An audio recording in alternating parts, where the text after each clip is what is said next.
살려줘! 제발 살려줘! 숲속 늪지대에서 한 노인의 절규가 터져 나왔습니다. 검은 진흙이 가슴까지 차올랐고 눈앞에는 살무사가 혀를 낼름거리며 다가오고 있었습니다. 불과 3시간 전 이 노인의 팔짱을 끼고 다정하게 웃던 조카가 있었습니다. 그 조카가 이 늪으로 밀어 넣었습니다. 모두가 등을 돌린 그 순간 풀잎을 헤치고 나타난 한 청년. 그 청년은 이 노인이 누구인지도 몰랐습니다. 그저 늪에 빠진 사람을 보고 자기 목숨을 걸었습니다. 이 하룻밤이 재벌 회장의 왕국을 뒤흔드는 시작이 됩니다. 이야기 시작 전에 지금 이 목소리가 닿고 있는 곳이 어디인지 알려주시면 그곳으로 눈부신 행운이 가득하길 바랄게요. 오늘의 사연 지금 시작합니다. 칠흑 같은 어둠이 숲을 삼키고 있었습니다. 달빛조차 빽빽한 나뭇가지 사이를 뚫지 못하는 깊은 숲속, 검은 진흙이 가득 찬 늪지대 한가운데에서 한중만 회장이 허리까지 빠진 채 두 팔을 허우적거리고 있었죠. 살려줘. 누구 없나? 제발 살려달라고. 한중만의 목소리가 갈라지고 찢어지며 숲의 어둠 속으로 흩어졌습니다. 진흙은 한중만의 허리를 꽉 움켜쥔 채 조금씩, 아주 조금씩 아래로 끌어당기고 있었어요. 차가운 진흙이 살갗을 파고들 때마다 한중만의 이빨이 덜덜 부딪혔습니다. 바로 그때 한중만의 코앞 두어 걸음 되는 곳에서 무언가가 스르륵 풀잎을 헤치며 다가왔습니다. 붉은 빛이 감도는 두 눈이 어둠 속에서 번뜩였죠.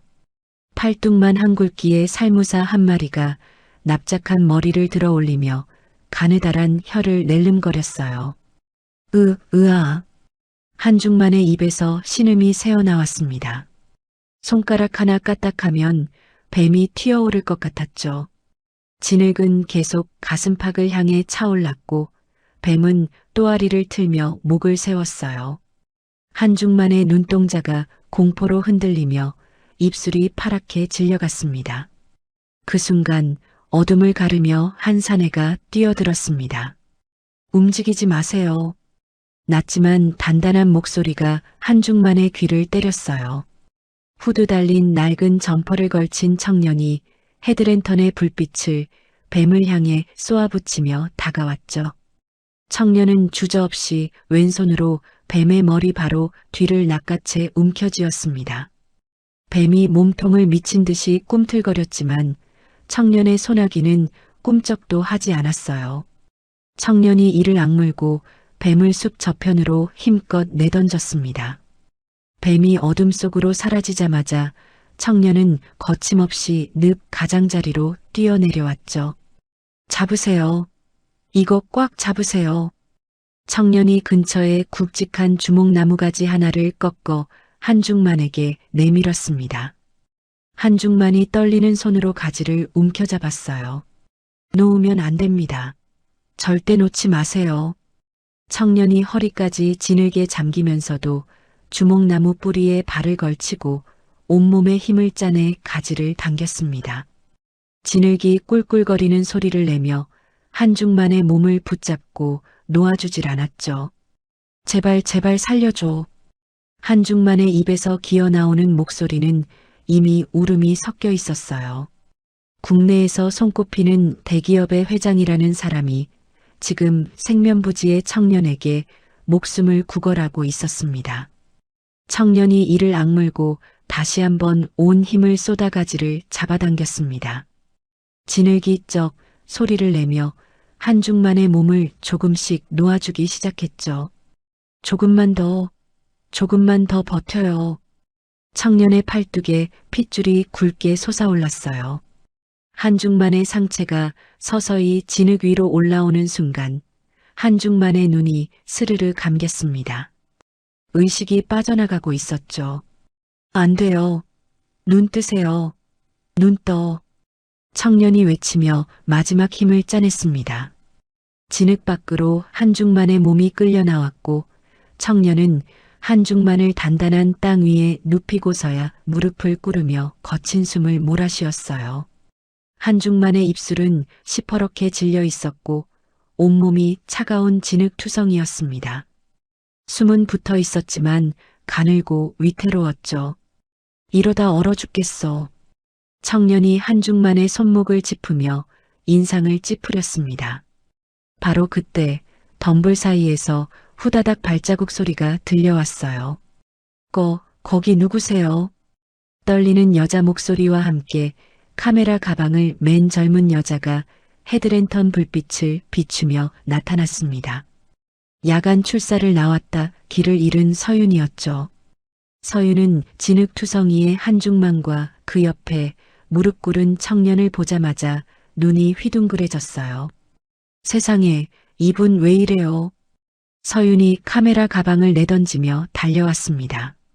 늪에 빠져 계셨어요. 체온이 너무 떨어졌습니다. 뭐라도 덮을 게 있으면.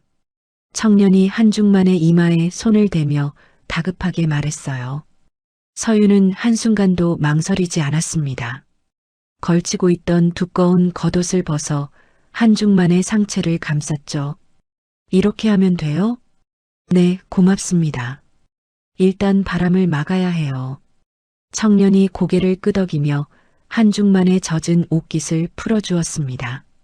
서윤은 한중만의 파랗게 질린 얼굴을 내려다보며 입술을 꽉 깨물었어요. 이 깊은 숲속에서 이 시간에 이 노인이 왜 혼자 늪에 빠져 있었는지 도무지 이해할 수 없었죠. 불과 3시간 전이었습니다. 해가 뉘엿뉘엿 기울던 오후 한중만은 조카 성준의 팔짱을 낀 채 숲으로 들어섰어요.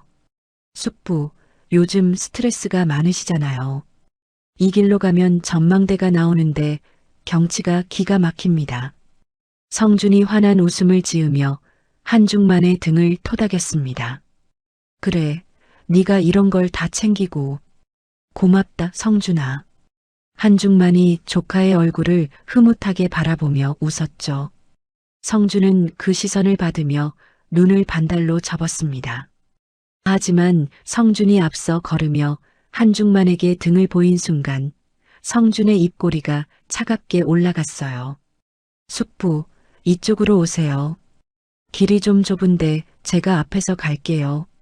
성준이 지도에 표기되지 않은 샛길로 한중만을 이끌었습니다. 풀이 무성하고 나뭇가지가 얼굴을 때리는 험한 길이었죠. 성준아, 이 길이 맞는 거야? 너무 험한데. 한중만이 나뭇가지를 손으로 밀어내며 이마에 땀을 닦았어요. 거의 다 왔습니다. 숙부. 조금만 더 가면 됩니다. 성준의 목소리는 여전히 다정했습니다. 그리고 어둠이 내리기 시작한 그 길 끝에 늪이 있었죠. 한중만이 미끄러운 흙바닥에 발을 헛디디며 비명을 질렀어요. 성준아, 손 좀 잡아. 한중만이 늪 가장자리에서 미끄러져 내리며 조카를 향해 손을 뻗었습니다. 성준은 한 걸음 뒤에 서서 그 손을 내려다보고 있었죠. 잡지 않았습니다. 성준아, 뭐 하는 거야? 손을 잡으라고. 한중만의 목소리가 절규로 바뀌었어요. 성준의 얼굴에서 다정한 미소가 벗겨졌습니다.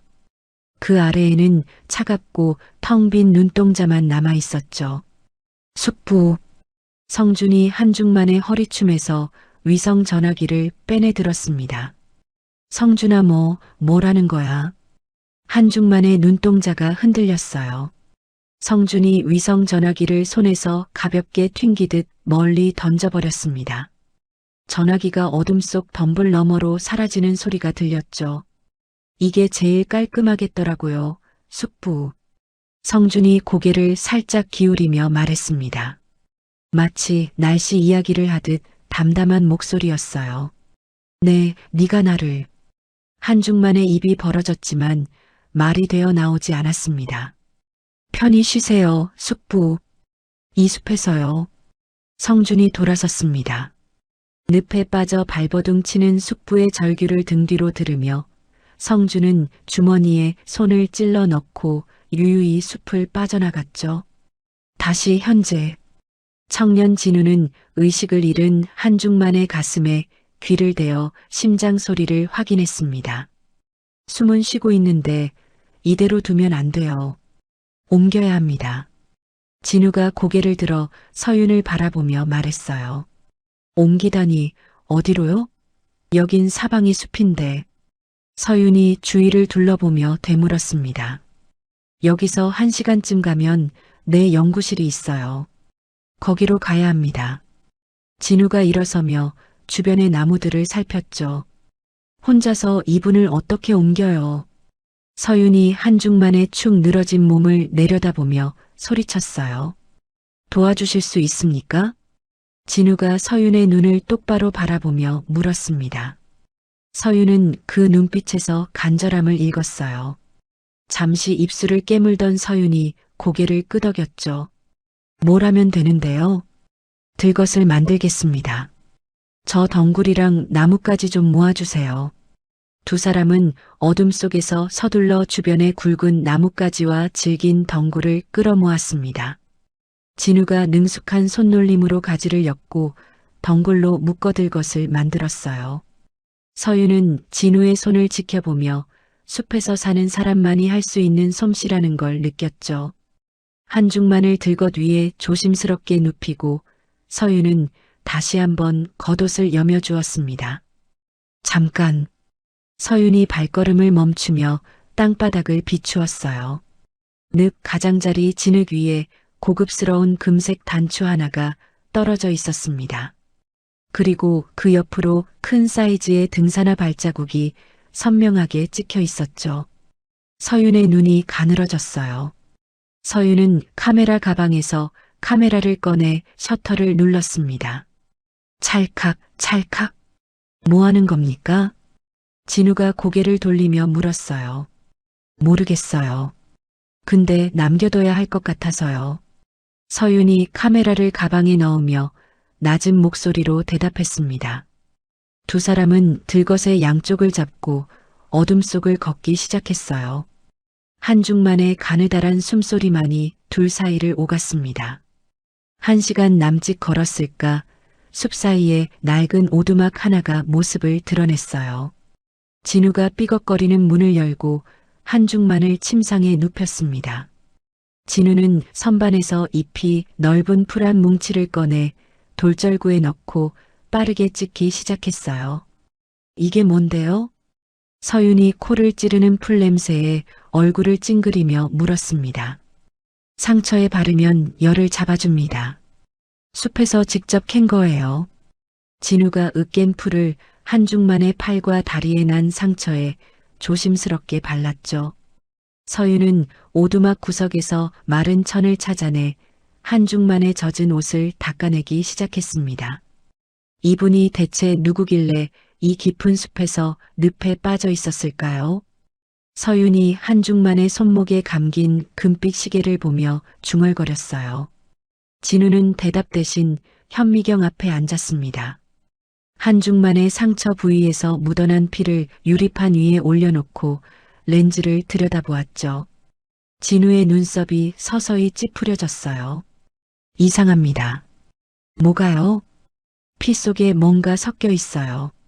자연에서 나올 수 없는 성분 같아요. 진우가 현미경에서 눈을 떼고 서윤을 돌아보았습니다. 진우의 얼굴이 단단하게 굳어 있었죠. 아무래도 이 사람은 독에 중독된 것 같아요. 오두막 안에 무거운 침묵이 내려앉았어요.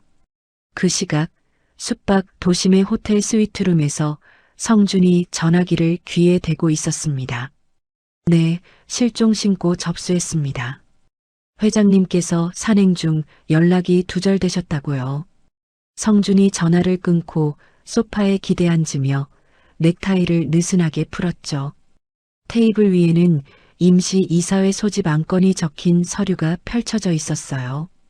성준은 서류 위에 볼펜으로 자신의 이름을 또박또박 적어 넣었습니다. 경영권 승계, 임시 이사회 의결. 성준이 서류를 읽으며 입꼬리를 천천히 올렸죠. 숙부 미안하지만 이건 원래 제 자리였습니다. 성준이 와인잔을 들어 혼자 건배했어요. 붉은 와인이 유리잔 안에서 찰랑거렸습니다. 다시 숲속 오두막. 서윤은 한중만의 옆에 앉아 이마에 땀을 닦아주다가 진우를 바라보았어요. 저기, 당신 이름이 뭐예요? 진우요. 진우가 약초를 정리하며 짧게 대답했습니다. 진우 씨, 솔직히 말해줘요. 이 사람 살 수 있는 거예요? 서윤의 목소리가 가늘게 떨렸어요. 제가 할 수 있는 건 다 하겠습니다. 진우가 서윤의 눈을 마주보며 대답했죠. 서윤은 진우의 눈에서 허세가 아닌 진심을 읽었어요. 이름도 모르는 노인을 위해 늪에 몸을 던진 사람의 눈이었습니다. 서윤은 창밖의 캄캄한 숲을 바라보았습니다. 이 밤이 무사히 지나갈 수 있을까? 서윤의 손끝이 미세하게 떨리고 있었죠. 새벽녘이었습니다. 오두막 밖의 고요함을 깨뜨리며 여러 사람의 거친 발자국 소리가 다가왔어요. 나뭇가지가 꺾이고 풀이 밟히는 소리가 점점 가까워졌습니다. 진우가 재빨리 랜턴을 껐죠. 숨 죽이세요. 진우가 서윤의 팔을 잡으며 속삭였어요. 두 사람은 어둠 속에서 숨을 멈추고 창밖을 응시했습니다. 발자국 소리가 오두막 바로 앞까지 다가왔다가 잠시 멈추었죠. 서윤이 자신의 입을 손으로 틀어막았어요. 심장이 목구멍까지 올라오는 것 같았습니다. 진우가 산속 깊은 골짜기에서 캐온 산삼뿌리를 돌절구에 넣고 힘주어 찢기 시작했습니다. 오두막 안에는 흙 냄새와 뒤섞인 쓰디쓴 약초 향이 가득 퍼졌어요. 이걸 드시면 마비된 신경이 조금씩 풀릴 겁니다. 진우가 약초물을 사발에 따르며 서윤에게 말했죠. 산삼이에요? 이 깊은 산에서 이런 걸 직접 캐는 거예요?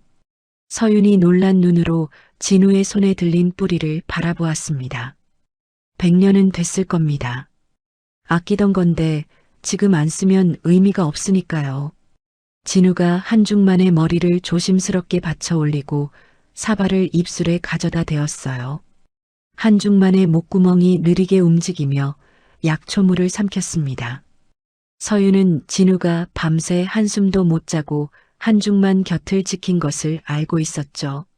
서윤의 시선이 오두막 벽면에 빼곡하게 걸린 식물 표본들과 낡은 공책들 위를 훑었어요. 진우 씨, 이거 다 직접 만든 거예요? 서윤이 벽에 핀으로 꽂힌 마른 꽃잎 하나를 손끝으로 살며시 건드리며 물었습니다. 네, 10년 넘게 모은 겁니다. 진우가 한중만의 이마에 젖은 천을 올리며 짧게 대답했죠. 10년이요? 그럼 여기서 10년을 혼자 산 거예요? 서윤이 고개를 돌려 진우를 바라보았어요. 혼자가 편했습니다. 진우의 목소리에는 담담함 너머로 무언가를 감추는 기색이 묻어 있었죠. 서윤은 더 묻지 않았습니다. 다만 이 청년이 왜 세상의 이름과 명예를 뒤로하고 이 깊은 숲에 홀로 숨어 살게 되었는지 가슴 한구석에 작은 궁금증이 싹을 틔웠어요. 한편 숲 밖에서는 성준이 전화기를 귀에 바짝 붙인 채 눈을 가늘게 떴습니다. 뭐라고? 사고 현장 근처에 발자국이 더 있다고? 성준이 호텔 창문 앞에 서서 턱을 매만지며 되물었어요. 네, 구두 자국이 아닙니다. 등산화도 아니고 맨발에 가까운 흔적이랑 여자 신발 자국이 같이 있었습니다. 전화기 너머 부하의 목소리가 들려왔죠. 목격자가 있다는 소리잖아. 성준의 눈빛이 싸늘하게 식었습니다. 찾아. 숲 안에 누가 있는지 전부 뒤져.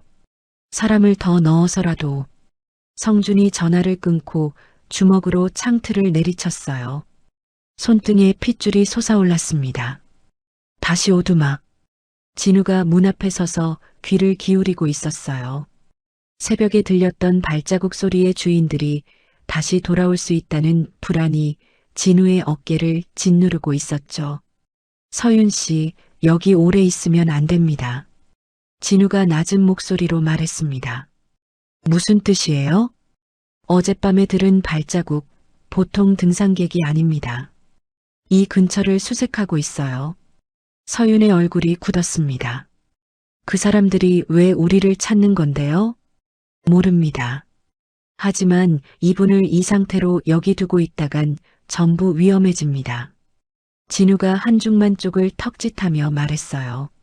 진우는 오두막 앞마당에 심어둔 식물들 사이를 걸으며 특정한 풀잎 몇 줄기를 꺾었습니다. 이게 뭔데요? 서윤이 따라 나오며 물었죠. 이 풀의 꽃가루가 피부에 닿으면 온몸이 가렵고 눈을 못 뜹니다. 수색하는 사람들이 이쪽으로 오면 바람에 날려보낼 겁니다. 진우가 꺾은 풀잎을 오두막 주변 바람길에 올려놓으며 설명했어요. 식물로 사람을 막는다고요? 서윤이 믿기 어렵다는 얼굴로 진우를 바라보았습니다. 숲에서는 식물이 가장 좋은 무기입니다. 진우가 담담하게 대답했죠. 멀리서 나뭇가지가 꺾이는 소리가 들렸어요. 진우의 몸이 즉각 긴장으로 굳었습니다. 지금 당장 움직여야 합니다. 진우가 오두막으로 뛰어들어가 한중만을 들것에 옮겨 실었어요. 서윤도 카메라 가방을 챙겨 메었죠. 두 사람은 들것을 들고 오두막 뒤편의 좁은 오솔길로 빠져나갔습니다. 길이라 부르기도 어려운 바위와 덤불 사이를 엮어 겨우 발을 디딜 수 있는 험한 너덜지대였어요. 조심하세요. 여기 돌이 잘 무너집니다. 진우가 앞에서 발을 디딜 자리를 확인하며 말했습니다. 서윤이 이를 악물고 들것의 뒤쪽을 받쳐 올렸어요. 팔뚝이 부들부들 떨렸지만 내려놓을 수는 없었죠. 가파른 경사가 이어지는 구간에서 서윤의 발밑돌이 와르르 무너졌습니다. 아! 서윤의 몸이 경사 아래로 기울었어요. 들것이 위험하게 흔들렸죠. 진우가 들것을 바위에 기대 세운 뒤 몸을 돌려 서윤의 손목을 낚아챘습니다. 서윤의 몸이 허공에서 멈추었어요. 잡았습니다. 괜찮죠? 진우가 서윤의 손목을 꽉 쥔 채 물었습니다. 두 사람의 얼굴이 한 뼘 거리에 마주했어요. 서윤의 눈동자에 진우의 얼굴이 가득 담겼죠. 네, 괜찮아요. 서윤이 숨을 고르며 대답했습니다. 진우가 서윤을 안전한 바위 위로 끌어올리고서야 손을 놓았어요. 서윤의 손목에는 진우의 손가락 자국이 붉게 남아 있었죠. 두 사람은 다시 들것을 들고 말없이 걸었습니다. 얼마를 더 걸었을까 한중만의 입에서 가느다란 신음이 흘러나왔어요. 한중만의 눈꺼풀이 파르르 떨리더니 천천히 열렸습니다. 흐릿한 시야에 울창한 나뭇가지들과 낯선 두 얼굴이 들어왔죠. 여기가 어디야? 한중만이 갈라진 목소리로 중얼거렸어요. 정신이 드셨군요. 안전한 곳으로 이동 중입니다. 진우가 들것을 내려놓으며 한중만의 상태를 살폈습니다. 한중만은 진우의 낡은 점퍼와 흙투성이 손, 그리고 헐벗다시피 한 차림새를 위아래로 훑어보았어요. 그리고 서윤의 얼굴과 자신의 몸을 감싸고 있는 여자 겉옷을 번갈아 보았죠. 자네들이 나를 끌고 온 건가? 한중만이 몸을 일으키려다 팔에 힘이 풀려 다시 드러누우며 말했습니다. 네. 어젯밤에 늪에서 구했습니다. 진우가 고개를 끄덕였어요. 한중만은 잠시 진우를 뚫어지게 바라보더니 입을 열었습니다. 얼마면 되겠나? 네. 진우가 되물었죠. 돈 말이야. 얼마를 원하느냐고. 목숨값이든 뭐든 수고비는 두둑이 쳐줄 테니 말해봐. 한중만이 고개를 돌려 숲을 둘러보며 툭 던지듯 말했습니다.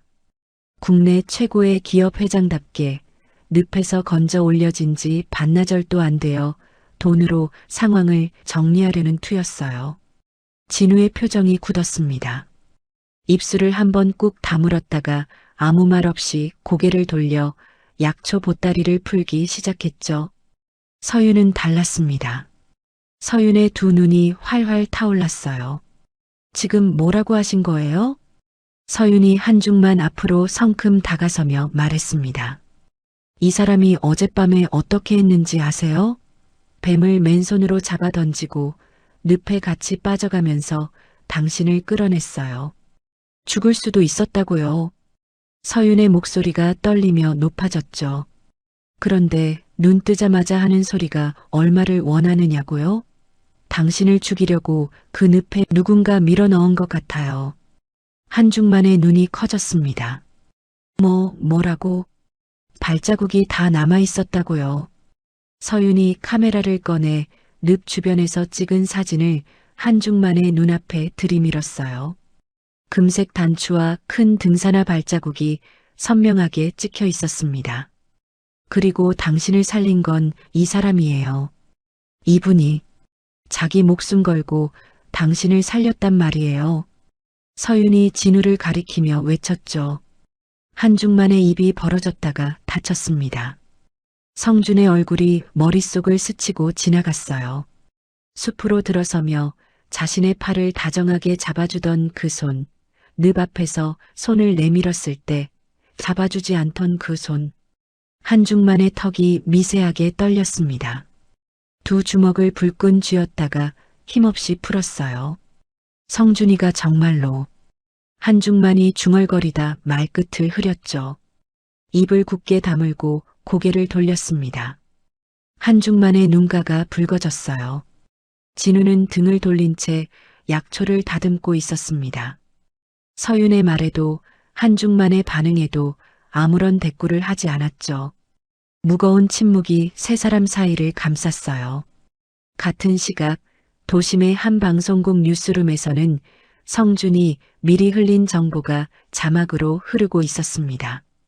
한중만 회장, 최근 알츠하이머 의심 증세로 경영 공백 우려. 성준의 오른팔 격인 부하가 전화기를 들고 보고했어요. 대표님, 기사 나갔습니다. 주요 포털 3곳 다 올라왔습니다. 좋아. 이사들한테도 돌려. 회장이 돌아오더라도 정상이 아니었다는 걸 못 박아둬야 해. 성준이 소파에 다리를 꼬고 앉아 노트북 화면을 넘기며 지시했죠. 다시 숲속. 진우가 오두막에서 챙겨 나온 마지막 약초를 우려내 한중만에게 건넸습니다. 드세요. 쓰지만 다리 감각이 돌아올 겁니다. 한중만이 사발을 받아 한 모금 마셨어요. 얼굴이 찌푸려졌지만 억지로 삼켰습니다. 뭐가 이렇게 쓴 만큼 듣는 겁니다. 진우가 담담하게 대답했죠. 잠시 후 한중만이 발가락을 꼼지락거렸어요. 마비되었던 다리에 서서히 감각이 돌아오고 있었습니다. 이거 진짜 되는 거야? 한중만이 자신의 다리를 내려다보며 놀란 얼굴로 말했어요. 될 겁니다. 시간이 좀 더 필요하지만요. 진우가 고개를 끄덕이며 대답했습니다. 한중만은 약초물을 만들고 있는 진우의 손을 물끄러미 바라보았어요. 그 손은 거칠고 갈라져 있었지만 풀잎 하나를 다루는 움직임만큼은 세상 어떤 명의보다 정확하고 조심스러웠죠. 한중만이 입을 열려다 다시 다물었습니다. 아까 내뱉은 얼마면 되겠나라는 말이 갑자기 제 목을 조여오는 것 같았어요. 그때 서윤이 들건 옆에 앉아 카메라 속 사진들을 확인하다 몸을 일으켰습니다. 진우 씨, 이것 좀 봐요. 서윤이 카메라 화면을 진우에게 내밀었어요. 화면 속에는 커다란 등산화를 신은 사내들이 숲의 보호구역 표지판을 짓밟으며 지나가는 모습이 찍혀 있었죠. 수색대가 움직이고 있어요. 방향이 이쪽입니다. 서윤의 목소리가 낮아졌습니다. 진우가 일어서서 바위 위로 올라가 먼 곳을 살폈어요. 숲 저편에서 희미하게 사람들의 외침소리가 바람을 타고 들려왔습니다. 서둘러야 합니다. 진우가 바위에서 내려오며 한중만과 서윤을 번갈아 보았죠. 걸을 수 있겠습니까? 해봐야지. 한중만이 이를 악물고 진우의 팔을 붙잡으며 몸을 일으켰어요. 다리가 후들거렸지만 쓰러지지는 않았습니다. 세 사람은 다시 숲 깊은 곳을 향해 발걸음을 옮겼어요. 등 뒤에서 수색대의 발자국 소리가 바위 너머로 울렸습니다. 진우는 걸으면서 뒤편의 흙바닥을 나뭇가지로 쓸어 발자국을 지웠죠. 서윤은 걸으면서도 렌즈의 뚜껑을 열어두었습니다. 무엇이든 찍어야 한다는 직감이 서윤의 손가락을 셔터 위에 올려놓게 만들었어요. 숲의 안개가 걷히기도 전에 거친 발소리가 사방에서 울려왔습니다. 나뭇가지를 꺾으며 다가오는 인기척이 하나가 아니었어요. 진우가 손을 들어 서윤과 한중만을 멈춰 세웠죠. 움직이지 마세요.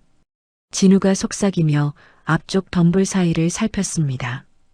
안개 속에서 산행복 차림의 남자가 천천히 모습을 드러냈어요. 깔끔하게 빗어넘긴 머리, 값비싼 등산복, 그리고 입꼬리에 걸린 차가운 웃음. 성준이었습니다. 성준의 뒤로 건장한 체격의 산에 4~5명이 줄지어 서 있었죠. 숙부. 성준이 나뭇가지를 밟으며 한 걸음 다가왔어요. 한중만의 어깨가 움찔했습니다. 여기까지 오시느라 고생 많으셨습니다. 다리도 불편하신데. 성준이 혀를 차며 고개를 가웃거렸죠. 성준아. 한중만이 떨리는 목소리로 조카의 이름을 불렀어요. 근데 숙부, 왜 이렇게 즐기세요? 사람이 좀 편하게 보내드리려고 했더니. 성준이 장갑을 낀 손으로 턱을 매만지며 말했습니다. 다정한 척하던 가면은 이미 벗겨져 있었어요. 성준의 눈에는 숙부를 향한 온기가 한 방울도 남아있지 않았죠. 한중만의 입술이 파르르 떨렸습니다. 네가 정말 나를 죽이려 한 거냐? 한중만의 목소리가 갈라졌어요. 죽이려 한 게 아니라 보내드리려 한 겁니다. 숙부가 쥐고 있는 것들, 이제 내려놓으실 때가 된 거죠. 성준이 양팔을 벌리며 웃었습니다. 그 웃음이 숲의 차가운 공기를 타고 퍼졌어요. 진우가 한중만의 앞에 한 발 나서며 성준을 마주 보았죠. 이분은 지금 몸 상태가 좋지 않습니다. 데려가게 놔두십시오. 진우가 낮지만 흔들림 없는 목소리로 말했어요. 성준의 시선이 진우에게 옮겨갔습니다. 위아래로 훑어보는 눈빛이 벌레를 내려다보듯 차가웠죠. 너는 또 누구야? 이 촌 구석에서 풀이나 뜯던 놈이 어디서 나타나서 참견이야. 성준이 코웃음을 치며 말했어요. 진우는 대답하지 않았습니다. 대신 서윤의 팔을 살짝 잡아당겨 한중만과 함께 뒤편 바위 틈새 쪽으로 물러서게 했죠. 서윤 씨, 회장님을 데리고 저 바위 뒤로 가세요. 진우가 서윤에게만 들리도록 속삭였어요. 진우 씨는요? 서윤이 다급하게 되물었습니다. 시간을 벌겠습니다. 가세요, 빨리. 진우가 서윤의 등을 밀었죠. 서윤은 입술을 꽉 깨물며 한중만의 팔을 잡아 바위 뒤로 몸을 숨겼어요. 진우는 성준의 부하들을 향해 천천히 옆으로 걸음을 옮기기 시작했습니다. 부하들의 시선이 자연스럽게 진우를 따라갔죠. 잡아. 성준이 턱짓했어요. 부하들이 진우를 향해 달려들었습니다. 진우는 몸을 낮추며 왼쪽의 쐐기풀 굴락 속으로 뛰어들었어요. 부하들이 뒤따라 굴락 안으로 뛰어들어간 순간 날카로운 비명이 터졌죠. 으악! 뭐야 이게! 피부가 따가워. 눈을 못 뜨겠어. 쐐기풀의 가시털에 닿은 피부가 빨갛게 부풀며 타는 듯한 통증이 온몸에 퍼진 겁니다. 부하들이 얼굴을 감싸 쥐고 땅바닥을 뒹굴었어요. 성준의 얼굴이 일그러졌습니다. 이 쥐새끼가. 성준이 등에 메고 있던 등산용 스틱을 뽑아들었어요. 날카롭게 깎인 금속 끝이 빛을 받아 번뜩였죠. 성준이 쐐기풀 굴락을 피해 돌아가며 진우를 향해 스틱을 내리쳤습니다. 진우가 몸을 굴려 피했지만 스틱 끝이 진우의 왼쪽 팔뚝을 스쳤어요. 옷이 찢어지며 피가 배어 나왔습니다. 촌놈 주제에 재벌 집안일에 끼어든 대가를 치르게 해줄게. 성준이 스틱을 다시 치켜들며 진우를 낭떠러지 쪽으로 밀어붙였죠. 진우는 뒤로 밀리면서도 발밑의 지형을 살폈습니다. 등 뒤로 바위 끝이 느껴졌어요. 성준이 웃으며 스틱을 앞으로 찔렀습니다. 진우가 순간적으로 몸을 숙이며 성준의 다리를 걸었어요. 성준이 중심을 잃고 앞으로 고꾸라졌죠. 이 자식이. 성준이 땅을 짚으며 벌떡 일어났지만 진우는 이미 바위 사이를 빠져나가 서윤과 한중만이 숨은 쪽으로 달리고 있었습니다. 바위 뒤에서 서윤이 한중만의 팔을 부축하고 있었어요. 이쪽입니다. 빨리. 진우가 서윤의 손을 잡아 끌며 바위 너머의 좁은 틈길로 뛰었죠. 한중만은 비틀거리는 다리를 끌며 이를 악물고 따라갔습니다. 바위 너머로 성준의 광기 어린 목소리가 울려 퍼졌어요. 숙부, 거기서 어차피 이 숲에서 못 나가. 한중만의 이마에 식은땀이 흘러내렸습니다. 자신이 키워주고 먹여 살린 조카의 목소리가 지금 자신을 사냥하는 짐승의 울음소리로 들렸어요. 서윤은 뛰면서도 카메라를 꺼내 들었습니다. 뒤를 돌아보며 성준이 스틱을 휘두르는 모습, 부하들이 쐐기풀에 쓰러져 있는 모습을 연달아 촬영했죠. 손이 떨렸지만 셔터에서 손가락을 떼지 않았어요. 세 사람이 숨가쁘게 달린 끝에 좁은 계곡 위 절벽에 다다랐습니다. 절벽 아래로 폭포가 쏟아지며 하얀 물보라를 일으키고 있었어요. 여기서 어떻게 해요? 서윤이 절벽 아래를 내려다보며 소리쳤습니다. 내려가야 합니다. 진우가 절벽 옆에 가파른 암벽을 가리키며 말했어요. 내려가라고요? 여길? 서윤의 목소리가 갈라졌죠. 바위에 손 짚을 곳이 있습니다. 제가 앞서갈 테니 제발 디디는 곳을 따라오세요. 진우가 서윤의 두 눈을 똑바로 바라보았어요. 나를 믿으세요. 서윤의 입술이 떨렸습니다. 하지만 진우의 눈에서 흔들림을 찾을 수 없었어요. 서윤이 떨리는 고개를 끄덕였죠. 진우가 먼저 암벽에 발을 걸고 내려가기 시작했습니다. 서윤이 한중만의 팔을 잡고 뒤를 따랐어요.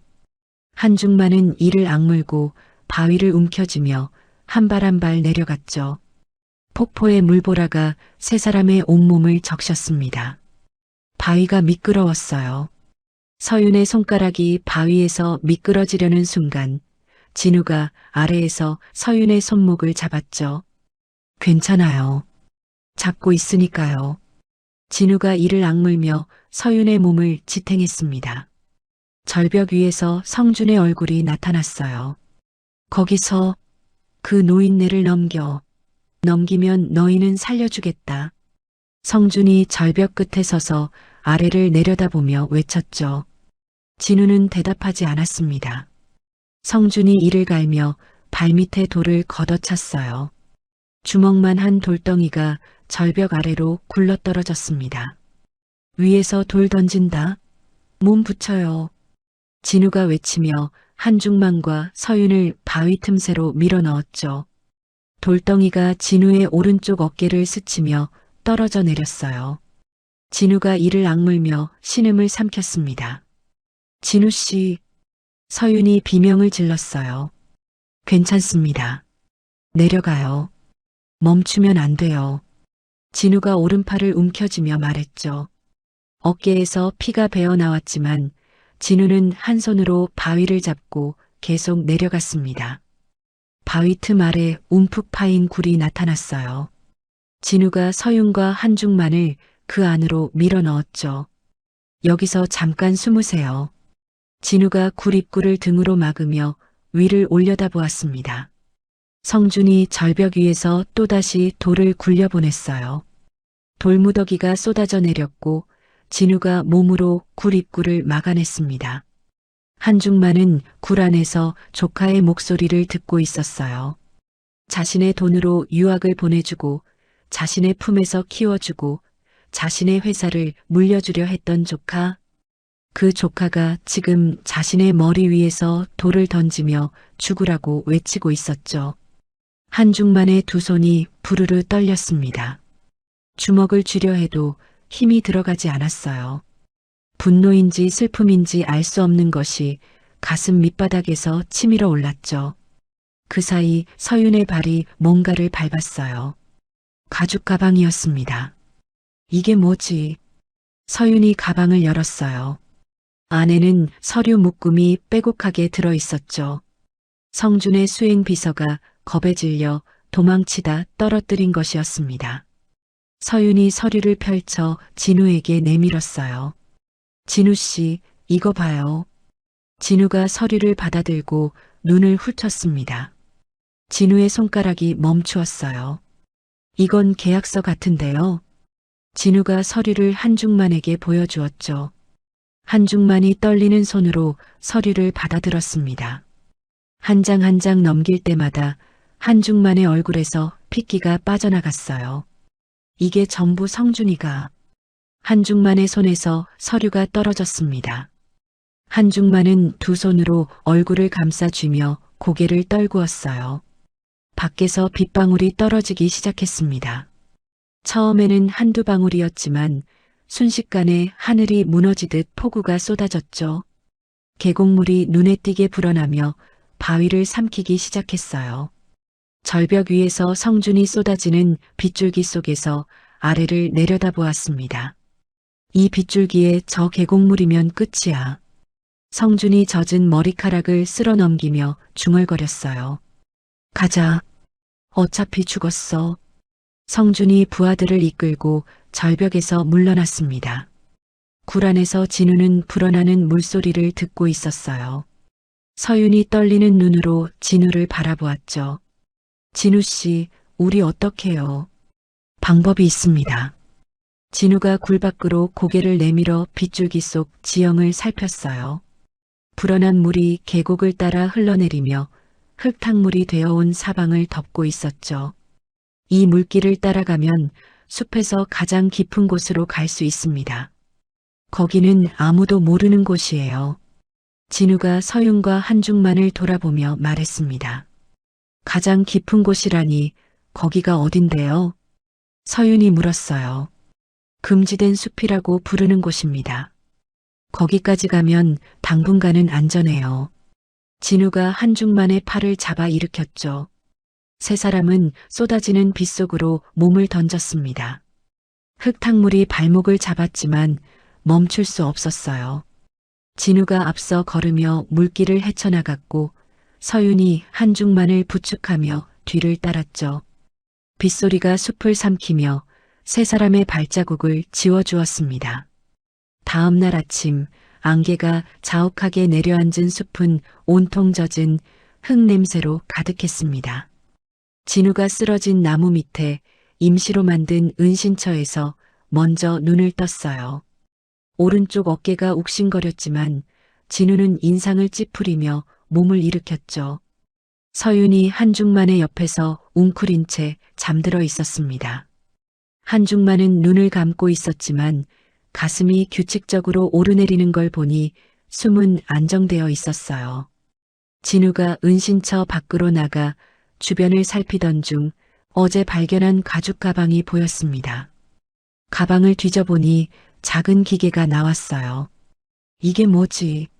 기계를 들여다보았죠. 녹음기였습니다. 옆면에 작은 글씨로 이름이 새겨져 있었어요. 진우가 녹음기의 재생 버튼을 눌렀습니다. 지직거리는 소리 사이로 성준의 목소리가 흘러나왔어요. 숙부한테 넣는 양을 좀 더 늘려. 천천히, 아주 천천히. 갑자기 쓰러지면 의심받으니까. 이어서 다른 남자의 목소리가 들렸죠. 대표님, 그래도 양을 더 늘리면 간 수치가 올라갑니다. 건강검진에서 걸릴 수 있습니다. 그건 네가 알아서 해. 검진 결과도 손봐 놓으라고 했잖아. 성준의 목소리는 짜증 섞인 투였어요. 그리고 다음 주에 숯불을 숲으로 데려갈 거야. 산행이라고 하면 의심 안 해. 거기서 끝내는 거야. 녹음기가 지직거리며 멈추었습니다. 녹음기는 성준의 폭언과 신변 위협에 불안을 느낀 성준의 비서가 보험용으로 남겼던 거였어요. 진우의 손이 떨렸습니다. 뒤에서 발소리가 들려 고개를 돌리니 서윤이 눈을 비비며 다가오고 있었죠. 진우 씨, 그게 뭐예요? 이것 좀 들어보세요. 진우가 녹음기를 서윤에게 건넸습니다.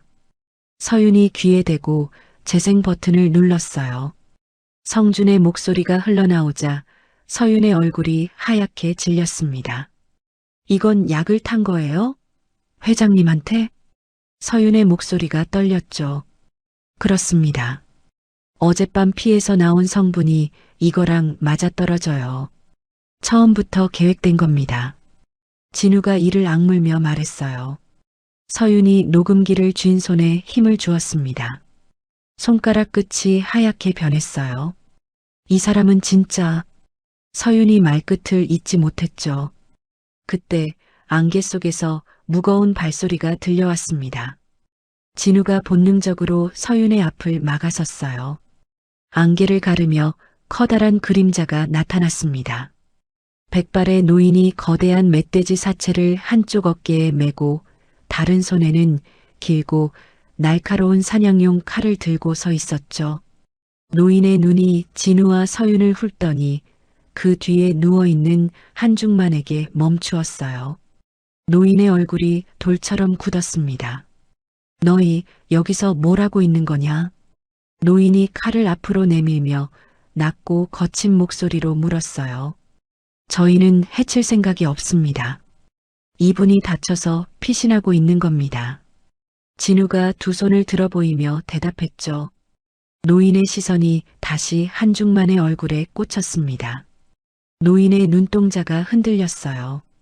이 얼굴 한중만이야. 노인이 멧돼지 사체를 땅에 내려놓으며 한 걸음 다가왔습니다. 맞습니다. 아시는 분입니까? 진우가 물었어요. 알다마다. 노인의 목소리에 분노가 실렸죠. 이 자식 회사가 내 땅을 빼앗았어. 30년 살던 땅을 하루아침에 빼앗기고 항의했더니 나를 감옥에 쳐넣었지. 억울하게 3년을 썩었어. 노인이 한중만을 내려다보며 이를 갈았습니다. 칼을 쥔 손에 핏줄이 굵게 올라왔어요. 꺼져. 이 자식을 데리고 당장 여기서 꺼져. 노인이 칼끝을 진우에게 돌리며 으르렁거렸죠. 진우는 뒤로 물러서지 않았습니다. 대신 무릎을 꿇었어요. 어르신. 노인의 눈썹이 꿈틀했습니다. 저는 이 숲에서 10년 넘게 식물을 연구하며 살아온 사람입니다. 이 숲의 나무 한 그루, 풀 한 포기가 제겐 전부였습니다. 진우가 품에서 낡은 공책을 꺼내 노인 앞에 펼쳤어요. 빽빽하게 적힌 식물 기록과 손으로 그린 세밀화가 펼쳐졌죠. 이 회장님이 과거에 어르신께 큰 잘못을 저질렀다는 거 저도 압니다. 하지만 지금 이분을 죽이려는 사람이 있고 그 사람은 이 숲까지 불태울 수도 있어요.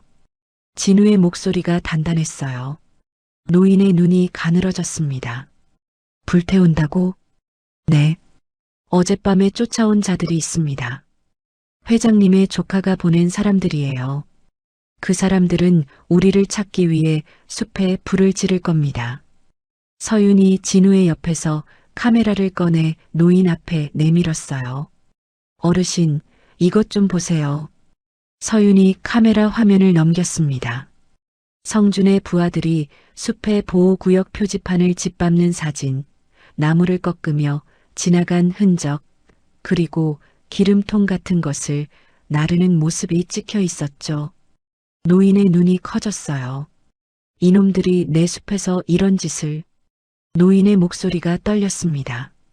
분노가 아닌 고통이 묻어나는 떨림이었어요. 어르신이 지키시는 이 숲을 진짜로 망가뜨리는 건 저 사람들입니다. 회장님을 살려야 이 숲도 지킬 수 있습니다. 진우가 노인의 눈을 올려다보며 말했죠. 노인은 한참 동안 진우를 내려다보았습니다. 그리고 누워있는 한중만을 보았어요. 다시 서윤의 카메라 속 사진을 보았죠. 노인이 긴 한숨을 내쉬었습니다. 강천복이다. 나를 강노인이라고 불러라. 노인이 칼을 허리춤에 꽂으며 말했어요. 도와주시겠습니까? 진우가 물었죠. 도와주는 게 아니야. 내 숲을 지키는 거다. 강노인이 퉁명스럽게 대답했습니다.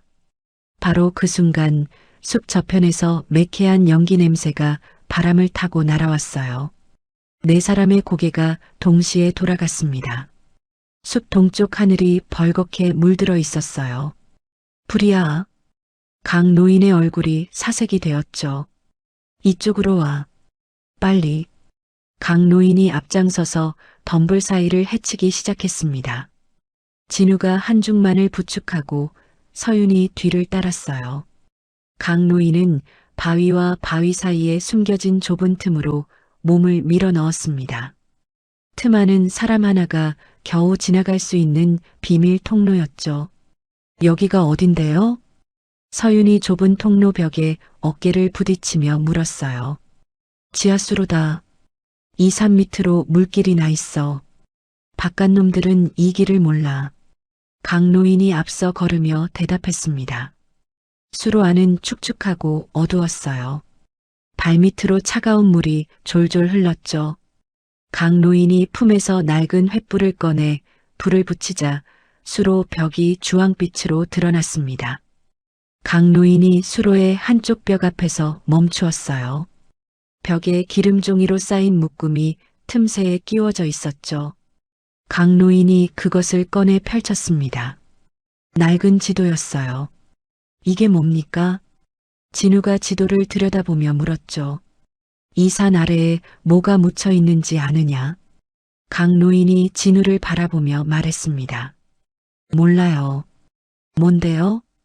한중만이 회사를 키우던 시절에 공장에서 나온 쓰레기를 이 산 아래에 몰래 파묻었어. 독한 것들이야. 땅도 물도 다 망가뜨리는 것들. 강노인의 손가락이 지도 위에 붉은 점들을 짚었어요. 이 지도는 그때 매립한 자리를 표시한 거다. 내가 감옥에서 나온 뒤에 직접 찾아서 그린 거야. 진우가 지도를 받아들고 한참 동안 들여다보았습니다. 진우의 눈빛이 달라졌어요. 어르신, 이거면 됩니다. 뭐가 된다는 거냐? 제가 숲에서 식물들이 왜 특정 구역에서 죽어가는지 연구한 자료가 있습니다. 그 자료하고 이 지도를 합치면 성준이라는 사람이 이 땅을 숨기려고 왜 회장님을 이 숲으로 끌고 왔는지 밝힐 수 있어요. 진우가 지도를 꼭 쥐며 말했죠. 서윤이 진우의 옆에서 고개를 끄덕였습니다. 진우 씨, 이 녹음이랑 사진이랑 이 지도까지 합치면 성준이가 빠져나갈 구멍이 없어요. 서윤의 눈에 처음으로 희망 비슷한 빛이 떠올랐어요. 수로 위에서 둔탁한 소리가 울렸습니다. 헬기 소리였죠. 성준이 하늘에서 수색을 시작한 겁니다. 여기서 가만히 있으면 찾아내.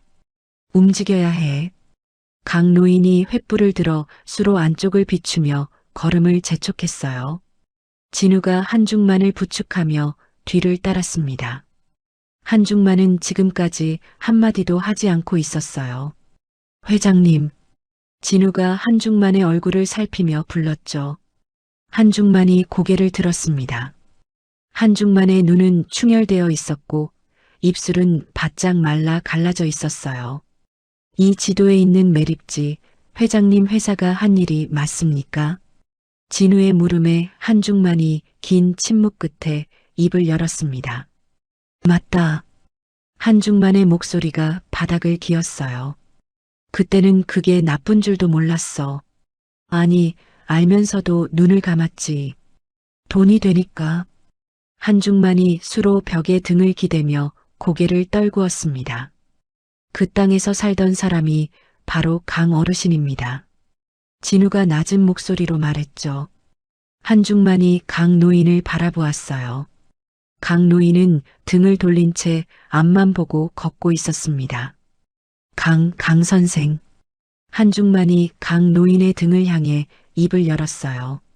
강 노인의 발걸음이 멈추었습니다. 하지만 돌아보지는 않았죠. 내가 잘못했소. 그때 내가 당신 땅을 빼앗고 감옥에까지 보낸 것 변명할 말이 없소? 한중만의 목소리가 갈라졌어요. 살아서 나가면 이 숲을 영원히 지켜지는 땅으로 만들겠소. 약속하겠소. 강 노인은 한참 동안 서 있었습니다. 어깨가 한번 크게 들먹이더니 내려앉았어요. 말은 쉽지. 강 노인이 돌아보지 않은 채 내뱉었죠. 말이 아니라 글로 남기겠소. 한중만이 진우를 바라보았습니다. 종이랑 뭐 쓸 것 좀 있느냐? 진우가 품에서 연구일지 공책의 빈 페이지를 뜯어 한중만에게 건넸어요. 한중만은 떨리는 손으로 공책 조각 위에 한 글자 한 글자 또박또박 적어 내려갔습니다. 이 숲 전체를 연구 보존 구역으로 지정할 것을 약속하며 한중만이 글 끝에 자신의 손가락을 깨물어 피를 내었어요. 붉은 피로 이름 옆에 지문을 찍었죠. 진우가 그 종이를 받아 강 노인에게 건넸습니다. 강 노인은 종이를 한참 들여다보았어요. 입술이 떨리는 것을 꾹 누르며 종이를 접어 품에 넣었습니다. 가자. 길이 멀다. 강 노인이 다시 앞장서 걸었어요. 목소리는 여전히 거칠었지만 발걸음이 조금 느려진 것을 진우는 놓치지 않았죠. 수로를 따라 한참을 걸은 끝에 절벽 끝 바위 틈으로 작은 빛이 새어 들어왔습니다.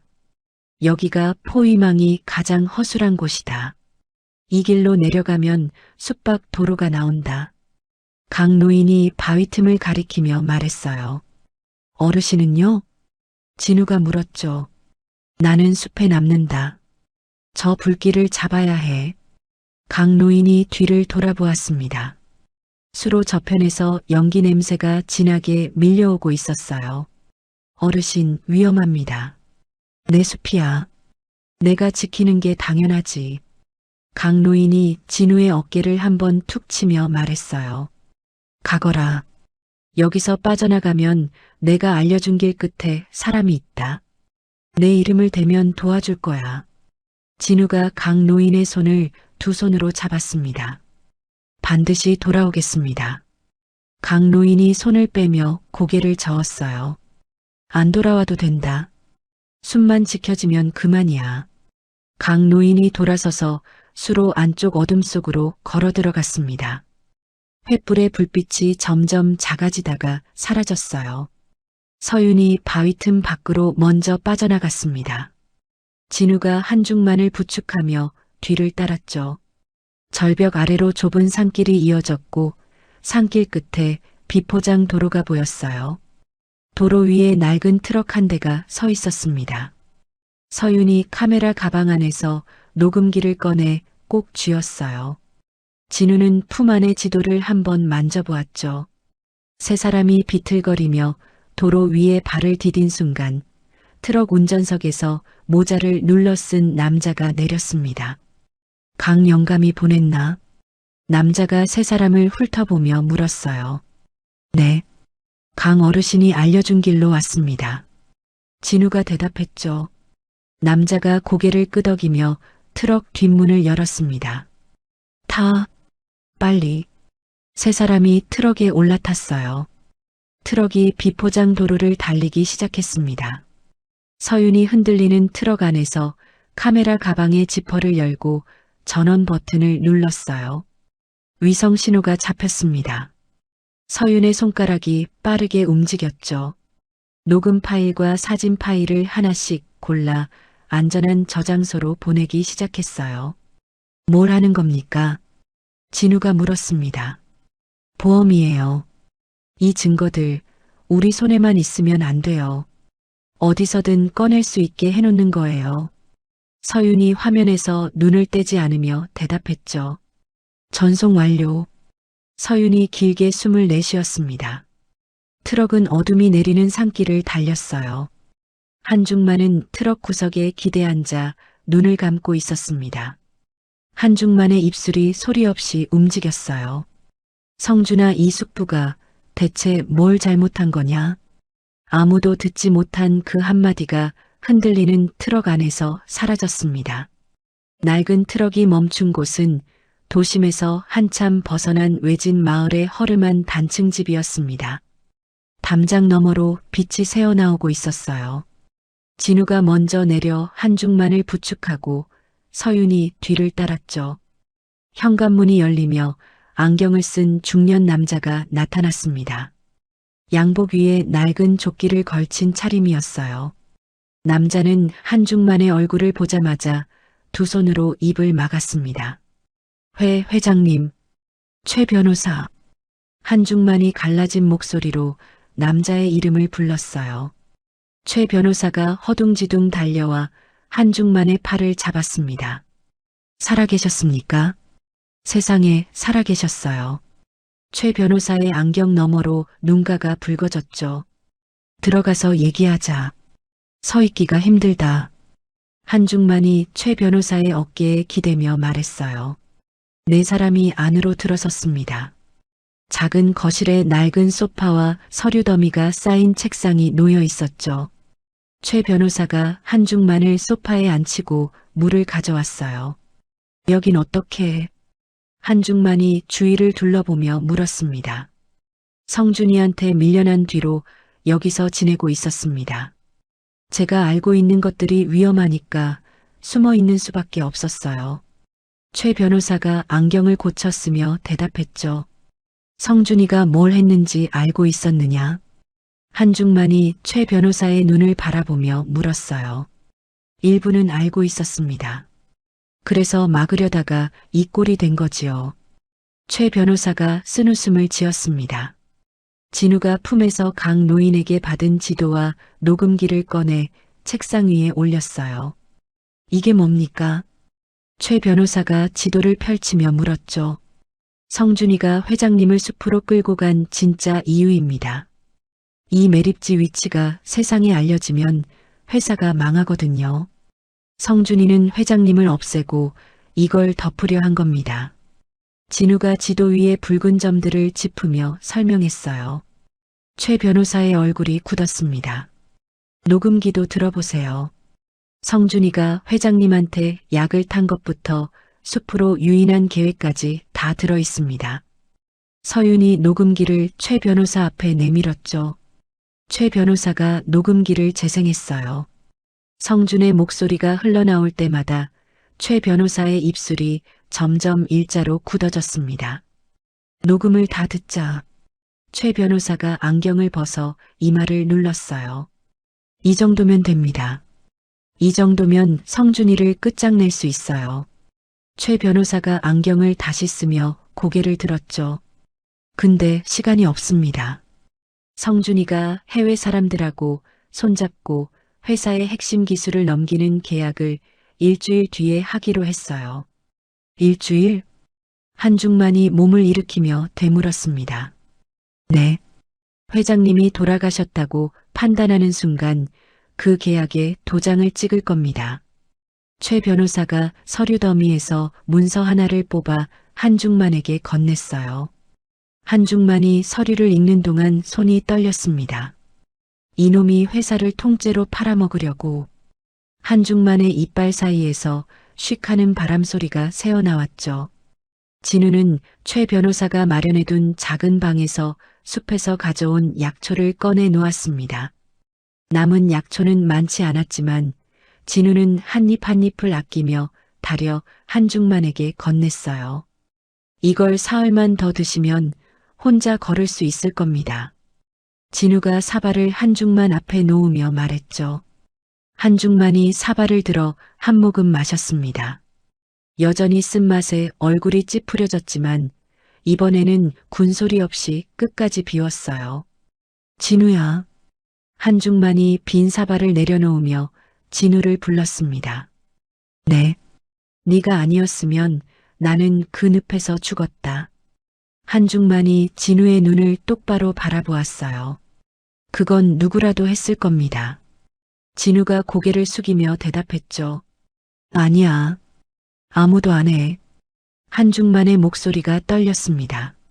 한중만이 몇 번 입을 열었다 닫았다 하더니 결심한 듯 말을 이었어요. 진우야, 내 법적 대리 권한을 전부 내게 맡기겠다. 네. 진우가 고개를 들었습니다. 최 변호사가 서류를 만들 거야. 내 이름으로 할 수 있는 모든 것을 네가 대신할 수 있게. 은인이 아니라 동업자로서 부탁한다. 한중만이 진우의 손을 잡았어요.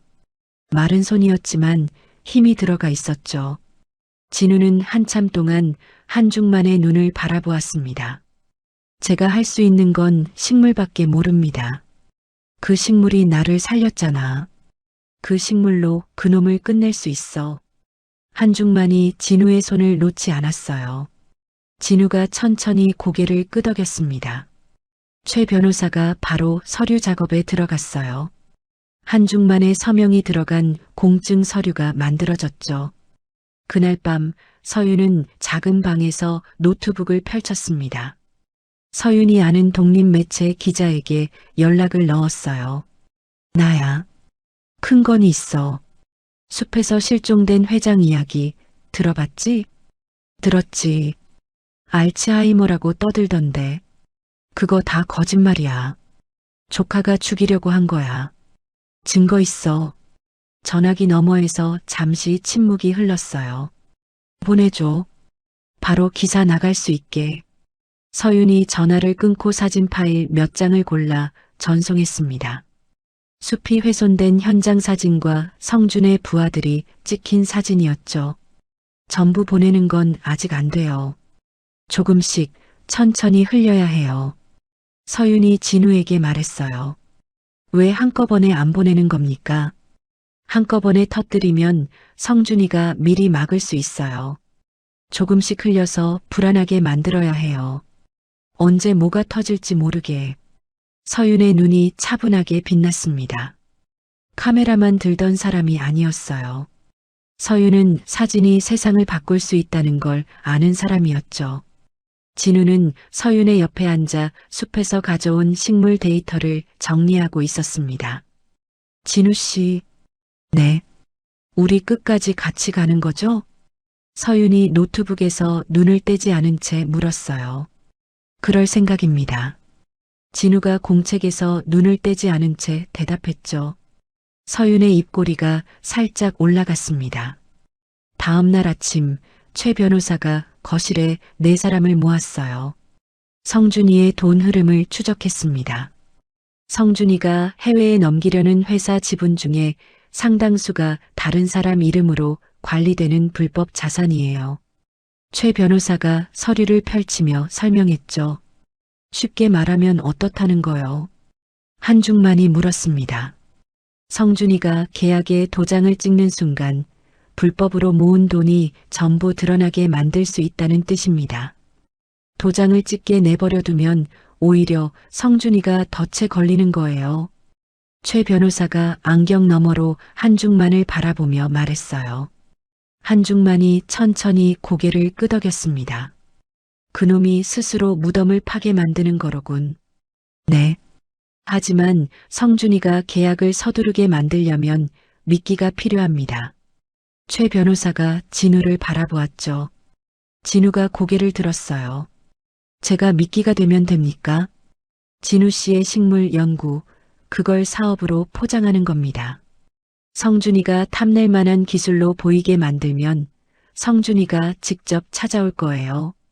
최 변호사가 말했습니다. 진우가 잠시 생각에 잠겼어요. 숲에서 찾은 식물 중에 암 치료에 쓸 수 있는 성분이 있는 게 있습니다.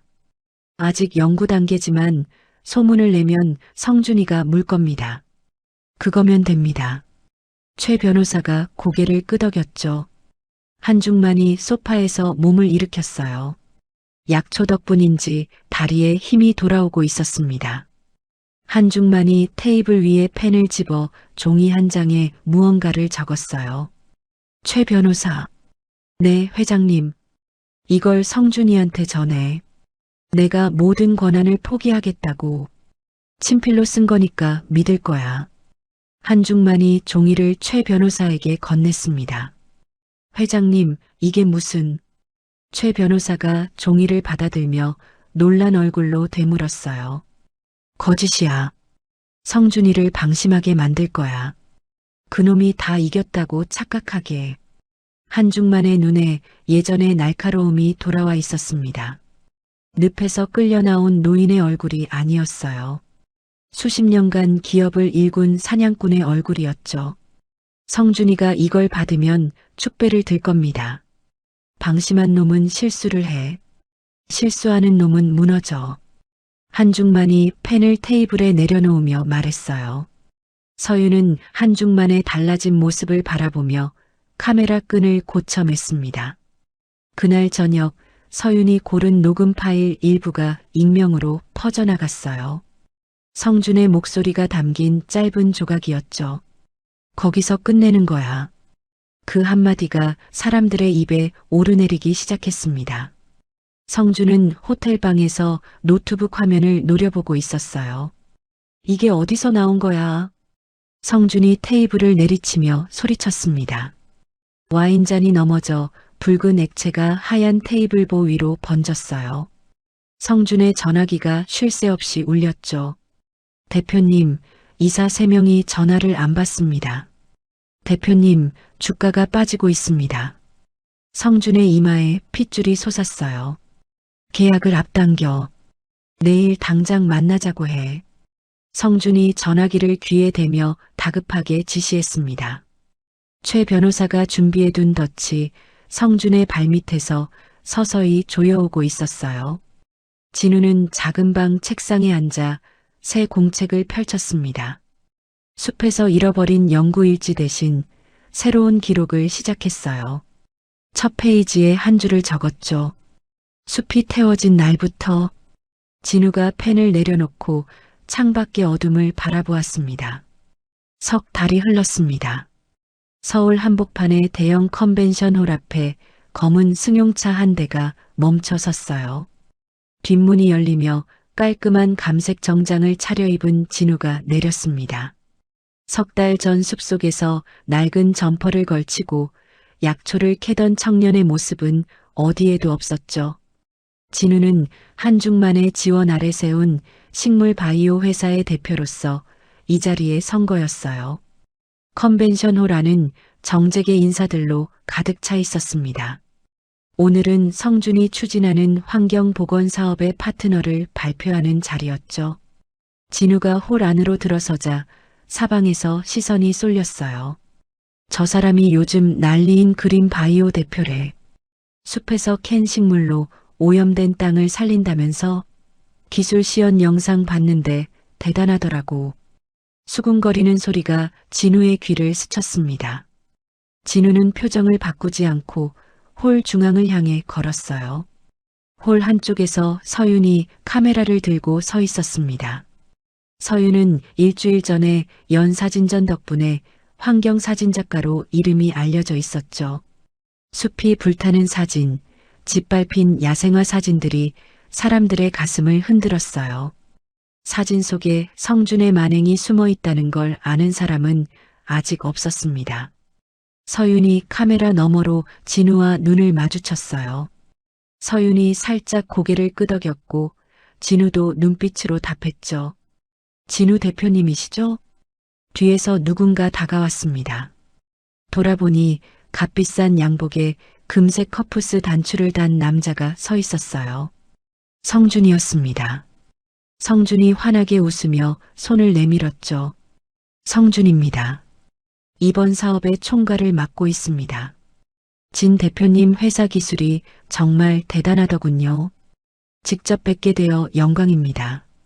성준이 허리를 살짝 숙이며 공손하게 말했어요. 진우는 그 손을 잡았습니다. 늪 앞에서 숙부의 손을 외면한 그 손이었어요. 만나 뵙게 되어 반갑습니다. 진우가 미소를 지으며 대답했습니다. 목소리에 아무런 떨림도 없었어요. 성준은 진우의 얼굴을 유심히 살폈지만 숲속의 그 청년을 알아보지 못했죠. 석 달 전에 진우는 흑투성이의 상처투성이였고 지금의 진우는 정장을 입은 젊은 사업가였습니다. 진 대표님, 저희 쪽 사업에 큰 관심이 있으시다고 들었습니다. 기술 합작을 논의하고 싶은데 따로 시간을 내주실 수 있겠습니까? 성준이 와인잔을 집어들며 물었어요. 물론이죠. 좋은 기회가 될 것 같습니다. 진우가 고개를 끄덕였습니다. 성준의 입꼬리가 만족스럽게 올라갔어요. 성준은 진우의 기술이 자신의 매립지 문제를 덮어줄 완벽한 도구라고 믿고 있었죠. 그 뒤로 몇 주가 더 흘렀습니다. 성준은 한중만이 보낸 포기각서를 받은 뒤로 완전히 방심한 상태였어요. 그리고 오늘 성준의 그룹 회장 취임식이 열리는 날이었습니다. 초대형 호텔 연회장이 꽃과 조명으로 화려하게 장식되어 있었어요. 국내외 정재계 인사 수백 명이 자리를 채웠죠. 카메라 플래시가 쉴 새 없이 터졌습니다. 성준이 무대 위에 올라섰어요. 검은 정장에 붉은 넥타이, 머리카락은 한 올도 흐트러짐 없이 빗어 넘긴 모습이었죠. 오늘 이 자리에 서게 되어 감개무량합니다. 병 안으로 쓰러지신 숙부를 대신하여 저 한성준이 그룹의 미래를 이끌어가겠습니다. 성준이 양팔을 벌리며 선포했어요. 객석에서 박수가 터져 나왔습니다. 먼저 축하 연설을 해주실 분을 소개하겠습니다. 최근 환경 분야에서 가장 주목받는 젊은 경영인 그린바이오의 진우 대표님을 모시겠습니다. 사회자가 진우의 이름을 불렀어요. 진우가 자리에서 일어나 무대로 걸어갔습니다. 서윤이 연회장 뒤편 조종실에서 노트북을 펼치고 앉아 있었어요. 서윤의 손가락이 키보드 위에 올라가 있었죠. 진우가 무대 위 마이크 앞에 섰습니다. 귀한 자리에 불러주셔서 감사합니다. 진우가 객석을 둘러보며 입을 열었어요. 오늘 축하 인사를 드리기 전에 하나 들려드리고 싶은 이야기가 있습니다. 성준이 무대 아래 맨 앞줄에서 와인잔을 들고 여유롭게 웃고 있었죠. 어떤 숲에 늙은 나무 한 그루가 있었습니다. 진우의 목소리가 연회장에 울려 퍼졌어요. 그 나무 밑에서 자란 어린 덩굴이 하나 있었죠. 늙은 나무는 정성껏 덩굴을 키워주었습니다. 햇빛도 나눠주고 비도 막아주었어요. 성준이 와인잔을 입에 대며 가볍게 웃었습니다. 그런데 어느 날 그 덩굴이 늙은 나무의 뿌리를 파기 시작했습니다. 밤마다 조금씩 아무도 모르게 나무가 쓰러지면 그 자리를 차지하려고요. 성준의 웃음이 조금 옅어졌어요. 덩굴은 어느 깊은 밤 늙은 나무를 늪속으로 밀어 넣었습니다. 아무도 보지 않는 곳에서요. 그리고 유유히 돌아서며 이렇게 말했죠. 편히 쉬세요. 성준의 손이 멈추었습니다. 와인잔이 입술에 닿은 채로 굳어졌어요. 하지만 그 늙은 나무는 죽지 않았습니다. 누군가가 그 나무를 늪에서 끌어올렸거든요. 진우가 성준의 눈을 똑바로 바라보았어요. 성준의 얼굴에서 핏기가 사라졌습니다. 그리고 그 덩굴은 자기가 저지른 일이 전부 기록되어 있다는 걸 몰랐죠. 진우가 고개를 살짝 돌려 연회장 뒤편을 바라보았습니다. 순간 무대 뒤 대형 화면이 환하게 켜졌어요. 서윤이 조종실에서 재생 버튼을 눌렀죠. 화면에 어두운 숲이 나타났습니다. 성준의 부하들이 숲에 기름을 뿌리는 장면이 선명하게 잡혔어요. 불길이 치솟으며 나무들이 타들어가는 장면이 이어졌죠. 객석이 술렁이기 시작했습니다. 그리고 화면이 바뀌며 녹음 파일이 재생되었어요. 숙부한테 넣는 양을 좀 더 늘려. 성준의 목소리가 연회장 스피커를 통해 울려 퍼졌습니다. 거기서 끝내는 거야. 객석이 얼어붙었어요. 수백 개의 눈이 성준을 향했죠. 성준이 벌떡 일어섰습니다. 와인잔이 바닥에 떨어져 산산조각 났어요. 이건 조작이야. 조작이라고. 성준이 이를 악물며 소리쳤습니다. 성준의 얼굴이 시뻘겋게 달아올랐어요. 성준이 무대 위로 뛰어올라 진우의 멱살을 움켜쥐었죠. 이 자식이 네가 누군데? 성준의 손가락이 진우의 옷깃을 파고들었습니다. 진우는 성준의 손을 뿌리치지 않았어요. 대신 성준의 눈을 가만히 올려다보며 입을 열었죠. 숲에서 만났었죠. 기억 안 나십니까? 성준의 동공이 흔들렸습니다. 촌놈 주제에 재벌 집안일에 끼어든 대가를 치르게 해주겠다고 하셨었죠. 진우가 낮은 목소리로 말했어요. 성준의 얼굴이 일그러졌습니다. 숲에서 스틱을 휘두르며 쫓았던 그 청년의 얼굴이 겹쳐 보였어요. 네, 네가. 성준의 입이 벌어진 채로 굳었죠. 바로 그 순간 연회장 정문이 활짝 열렸습니다. 수십 대의 카메라 플래시가 한꺼번에 터졌어요. 한중만이었습니다. 지팡이도 없이 두 발로 당당하게 걸어오고 있었어요. 석 달 전 늪에서 건져 올려진 초라한 노인이 아니었습니다. 수십 년간 재계를 호령하던 한중만 회장이 돌아온 거였죠. 한중만이 무대 앞까지 걸어왔습니다. 성준이 진우의 멱살을 잡은 채로 굳어 있었어요. 한중만이 무대 위로 올라섰습니다. 성준의 앞에 멈춰 섰어요. 성준의 손이 진우의 옷깃에서 스르르 풀렸습니다. 숙부. 성준의 목소리가 떨렸어요. 한중만이 오른손을 들어 올렸습니다. 그 손이 성준의 뺨을 세게 내리쳤어요. 찰싹. 연회장의 마른 소리가 울렸습니다. 내가 살아있는 한 내놈이 가져갈 것은 수의 한 벌뿐이다. 한중만이 떨리는 목소리로 그러나 또렷하게 말했어요. 오늘부로 한성준을 그룹의 모든 직책에서 해임한다. 한중만이 객석을 향해 선언했죠.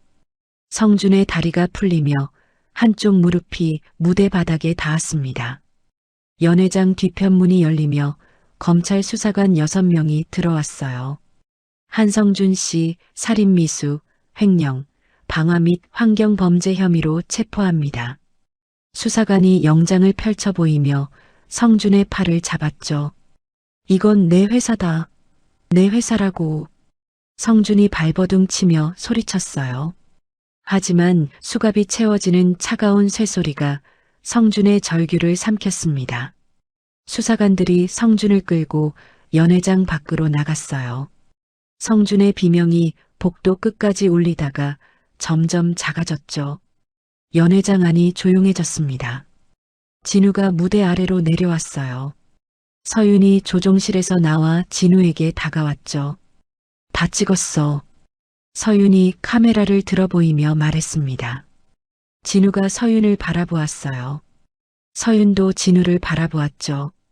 두 사람의 입가에 같은 미소가 번졌습니다. 한중만이 무대 위에서 두 사람을 내려다보고 있었어요. 한중만의 눈가에 주름이 깊게 잡히며 고개를 천천히 끄덕였습니다. 성준이 구치소 독방에서 바닥에 드러누운 채 천장을 노려보고 있었습니다. 수갑 자국이 남은 손목을 문질러대던 성준의 눈동자가 갑자기 또렷해졌어요. 간수. 성준이 벌떡 일어나 철창을 두 손으로 움켜쥐며 소리쳤죠. 배가 성준이 배를 움켜쥐고 바닥에 쓰러졌습니다. 입에서 거품을 물고 온몸을 뒤틀었어요. 간수가 달려왔죠. 의무실 연락해. 성준이 들것에 실려 병원으로 이송되었습니다. 호송차가 병원 지하 주차장에 멈추고 수사관 2명이 성준의 양팔을 잡고 응급실로 들어갔어요. 응급실 복도에서 성준이 갑자기 몸을 일으켰습니다. 성준의 얼굴에서 고통의 흔적이 싹 사라졌어요. 지금이야. 성준이 낮게 내뱉었죠. 복도 끝에서 대기하던 건장한 사내 셋이 수사관들에게 달려들었습니다. 수사관들이 바닥에 쓰러지는 사이 성준은 사내가 건넨 점퍼를 걸치고 병원 뒷문으로 빠져나갔어요. 주차장에 검은 승합차가 시동을 걸고 기다리고 있었죠. 성준이 뒷좌석에 올라타며 문을 닫았습니다. 어디로 갈까요? 운전석의 사내가 물었어요. 진우 연구실. 성준의 눈이 어둠 속에서 차갑게 빛났습니다. 같은 시각 진우의 연구실에서는 서윤이 혼자 남아 사진 파일을 정리하고 있었어요. 진우는 최 변호사와 함께 법원에 제출할 서류를 준비하러 나간 뒤였죠. 연구실 안에는 진우가 숲에서 가져온 식물 표본들과 현미경, 그리고 벽면 가득 붙은 연구 자료가 빼곡했습니다. 서윤이 노트북 화면을 넘기다 고개를 들었어요. 창밖에 검은 승합차가 멈춰 서는 것이 보였죠. 서윤의 손가락이 멈추었습니다. 쾅! 연구실 문이 안쪽으로 걷어차여 열렸어요. 성준이 점퍼 모자를 눌러 쓴 채 들어섰습니다. 뒤에 사내 2명이 따랐죠. 서윤이 의자에서 벌떡 일어났어요. 너. 성준이 서윤을 가리키며 웃었습니다. 감옥에서 며칠 만에 빠져나온 얼굴은 핏기가 없었지만 눈에는 도끼가 가득 차 있었어요. 카메라 들고 쫓아다니던 년이 여기 있었네. 성준이 연구실 안을 둘러보며 한 걸음 다가왔죠. 서윤이 뒷걸음질 쳤습니다. 책상 위에 전화기에 손을 뻗었지만 사내 하나가 먼저 전화기를 낚아채 바닥에 내던졌어요. 끌어. 성준이 턱짓했습니다. 사내들이 서윤의 팔을 잡았어요. 서윤이 발버둥 쳤지만 건장한 두 사내의 힘을 당해낼 수 없었죠. 나, 놓으라고. 서윤이 소리쳤습니다. 성준이 서윤의 턱을 손가락으로 들어 올리며 얼굴을 가까이 들이밀었어요. 진우한테 전화해. 모든 증거 자료를 가지고 와라. 안 그러면 네가 죽는다. 그렇게. 성준의 입꼬리가 올라갔죠. 서윤이 이를 악물었습니다. 안 해. 성준의 눈이 가늘어졌어요. 안 해? 진짜? 성준이 고개를 기울이며 주머니에서 접이식 칼을 꺼냈습니다. 칼날이 형광등 불빛을 받아 번뜩였어요. 한 번 더 물어볼게. 전화할 거야, 안 할 거야? 서윤의 턱이 떨렸습니다. 하지만 서윤은 고개를 저었어요. 성준이 칼날을 서윤의 뺨 옆으로 가져갔죠. 대단하네. 그 식물학자 놈한테 목숨을 걸 만큼 반했나 봐. 서윤의 눈에 눈물이 고였지만 서윤은 입을 열지 않았습니다. 성준이 혀를 차며 사내에게 고개를 끄덕였어요. 데리고 가. 그놈이 올 만한 곳으로. 서윤이 승합차에 실려 사라진 뒤 성준은 연구실 책상 위에 진우 전화번호를 찾아냈습니다. 진우의 전화기가 울렸어요. 진우 씨, 나야. 한성준. 진우의 발걸음이 멈추었죠. 서윤이가 지금 내 손에 있어. 모든 증거 자료를 들고 와. 혼자서. 경찰에 알리면 같이 죽어. 성준이 전화를 끊었습니다. 진우의 손에서 전화기가 떨어질 뻔했어요. 옆에 있던 최 변호사가 진우의 얼굴을 보고 놀랐죠. 무슨 일입니까? 성준이 탈주했습니다. 서윤 씨를 잡아갔어요. 진우의 목소리가 떨렸지만 눈빛만은 흔들리지 않았습니다. 경찰에 신고해야. 안 됩니다. 서윤 씨가 위험해요. 진우가 최 변호사의 말을 끊었어요. 진우는 전화기를 들어 강 노인에게 연락했습니다. 어르신, 접니다. 성준이가 서윤 씨를 잡아갔습니다. 숲 근처 매립지로 간 것 같습니다. 매립지? 그 독한 쓰레기 묻은 곳 말이냐? 강 노인의 목소리가 날카로워졌죠. 네. 그쪽 지형을 저보다 어르신이 잘 아시잖습니까? 도와주십시오. 가거라. 나도 간다.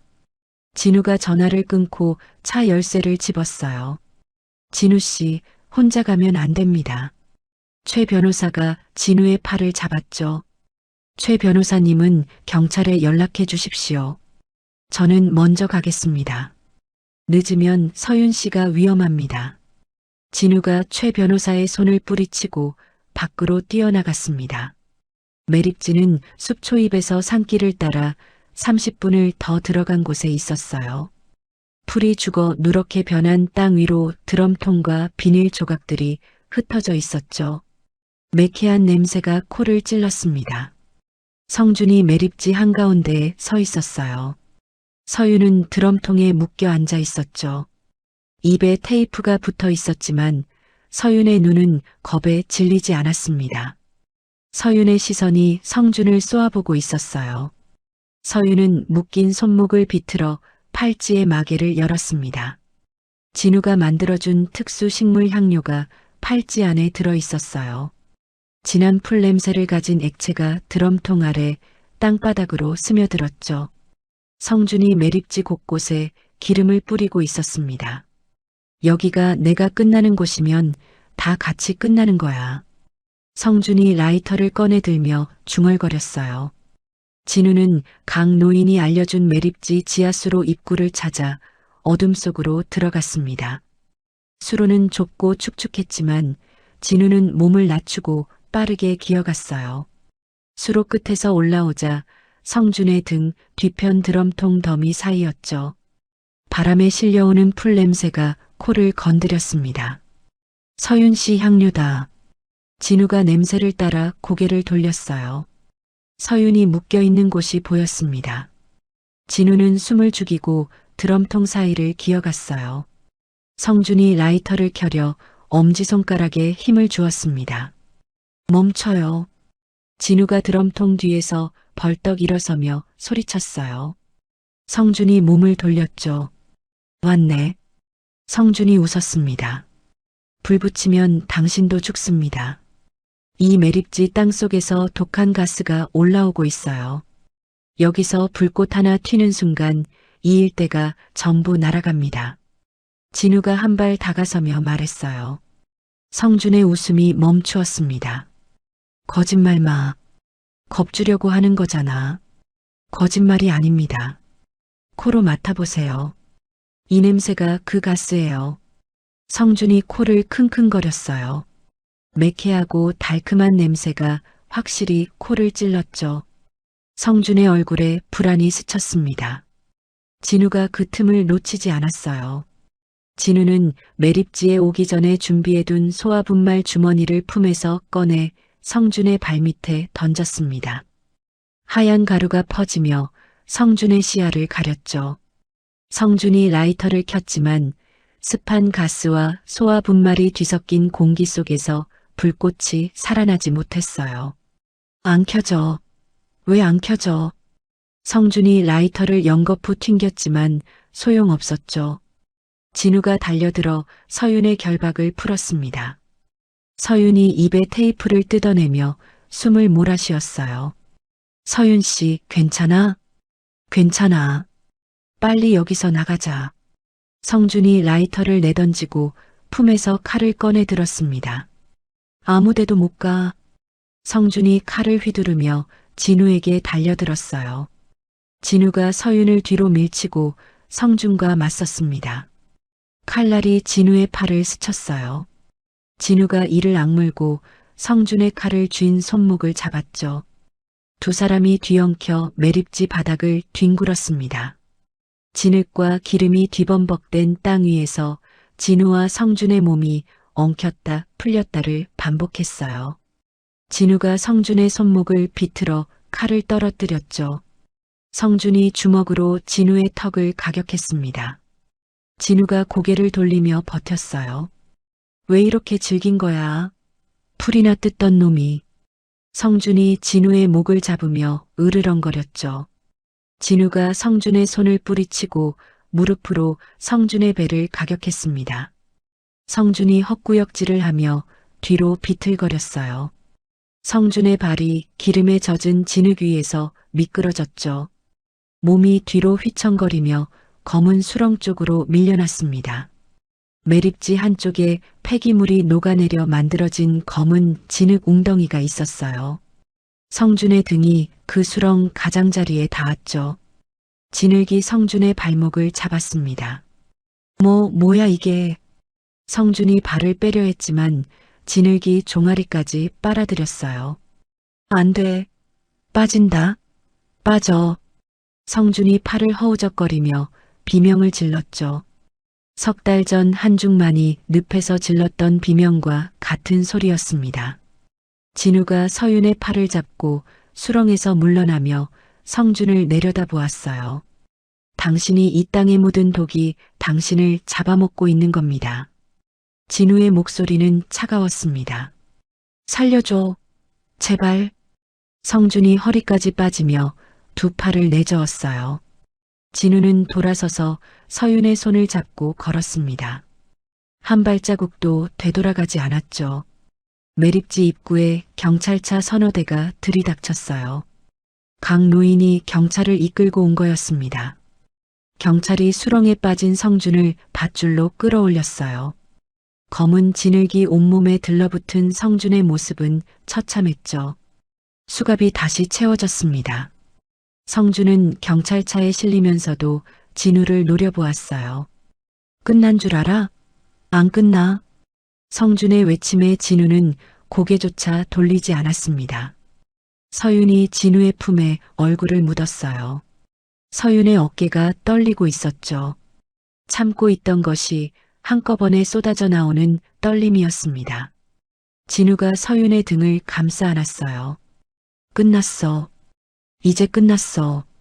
진우가 서윤의 머리 위로 낮게 속삭였습니다.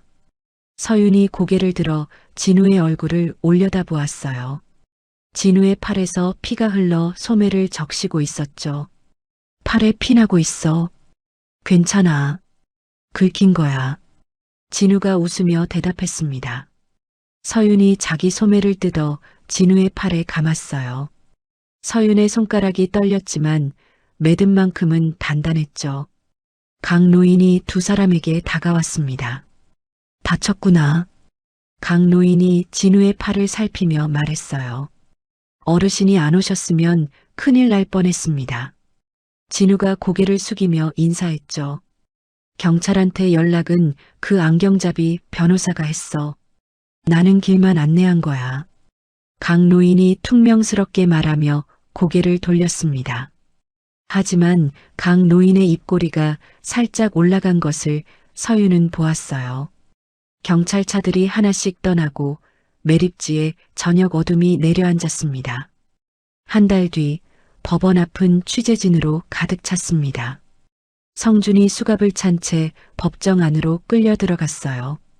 석 달 전 취임식에서 양복을 차려입고 축배를 들던 모습은 온데간데 없었죠.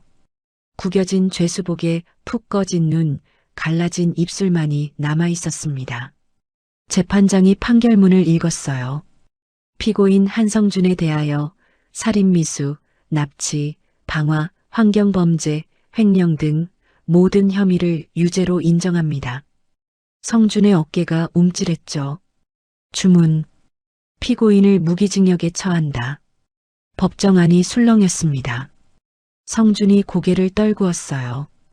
두 주먹이 무릎 위에서 하얗게 질렸죠. 성준의 곁에서 함께 범죄에 가담한 주치의와 부패한 이사 3명도 나란히 중형을 선고받았습니다.